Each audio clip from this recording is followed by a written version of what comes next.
यह क्रियावान स पंडिता, धर्म की पत्नी उन्नति है। इस प्रकार से जो धर्मनिष्ठ व्यक्ति होता है उसके जीवन में उन्नति प्रतिपद उसकी आध्यात्मिक भौतिक उन्नति होती है।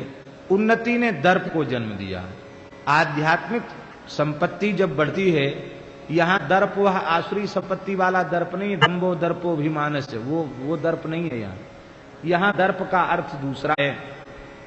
यहाँ दर्प उसको कहते हैं कि इस प्रकार का भगवत विश्वास भीतर दृढ़ हो जाना कि फिर हम चाहे जिसके सामने दांत निकालने लग जाते हैं, हाथ पैर जोड़ने लग जाते हैं, फिर यह दोष उसमें नहीं रह जाता है। जैसे हम दर्प का एक उदाहरण दें,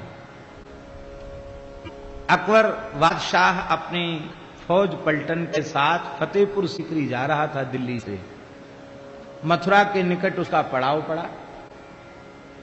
अपने गुलाम को कहा कि कुछ गुलाब के फूल खरीद के लाओ, बढ़िया देशी गुलाब। वो खरीदने गया।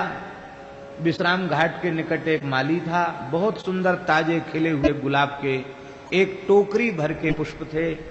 उन पुष्पों को उस गुलाम ने 4 आने में तय कर लिया। एक पंडित जी ने, एक ब्राह्मण देवता थे मथुरा के, उन्होंने उस गुलाब की टोकरी के पुष्पों को, उस टोकरी के गुलाब पुष्पों को 4 आने में तय कर लिया कि ये पूरे फूल 4 आने। उस जमाने में 4 आना बहुत होता था। सौदा तय था, अभी पैसे दिए नहीं थे।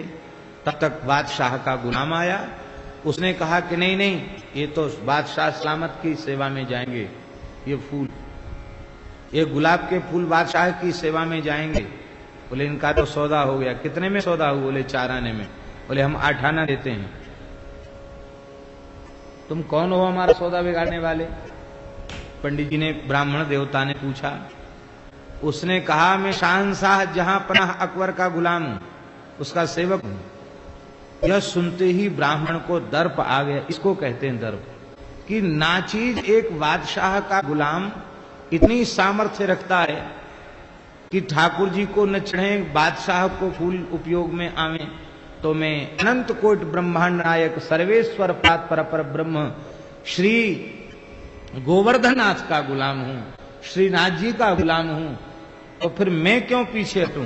कहा 8 आना देंगे इसके। उसने कहा 1 रुपए देंगे, कहा 2 रुपए देंगे। बात बढ़ते बढ़ते 50 रुपए तक पहुंच गई। पंडित जी बोले 100 रुपए देंगे। भाग गया गुलाम, क्योंकि वो तो झूठे ही भाव बढ़ा रहा था। वो तो 50 तक भी जाने की हिम्मत नहीं रखता था। भाग गया वो। माली ने कहा कि हमारे फूल न बिकेंगे तो जमुना जी में समर्पित कर दूंगा, पर पंडित जी बात की बात है, 100 रुपए में ही दूंगा आपको, तो पक्का सौदा हुआ है। ब्राह्मण ने कहा नहीं, हम भगवान के भक्त हैं, सत्य के उपासक हैं, असत्य व्यवहार किसी प्राणी के साथ नहीं करते।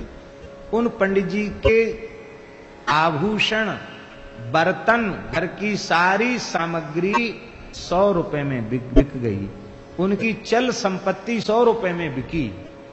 सब कुछ बेच दिया उन्होंने, और बेच करके 100 रुपए माली को दिए और डलिया के फूल अपने सिर पे लेकर के आए। अपने घर के गोपाल जी का फूल बंगला, गुलाबी बंगला बनाया, गुलाबी फूल डोल बनाया, और जब गुलाब का गजरा माला अपने गोपाल जी के कंठ में धारण कराई, उसी समय श्रीनाथ जी की श्रृंगार आरती कर रहे थे श्री गोसाई विठलनाथ जी। जैसे ही अपने घर के ठाकुर जी के गले में गुलाब की माला धारण कराई, श्रीनाथ जी का गर्दन झुक, भगवान का कंठ झुक गया। भगवान के नेत्रों से अश्रुधार बहने लगी। तुरंत पर्दा आ गया, अनवसर किया। गोसाई जी ने कहा जय जय प्रभु, क्या लीला है?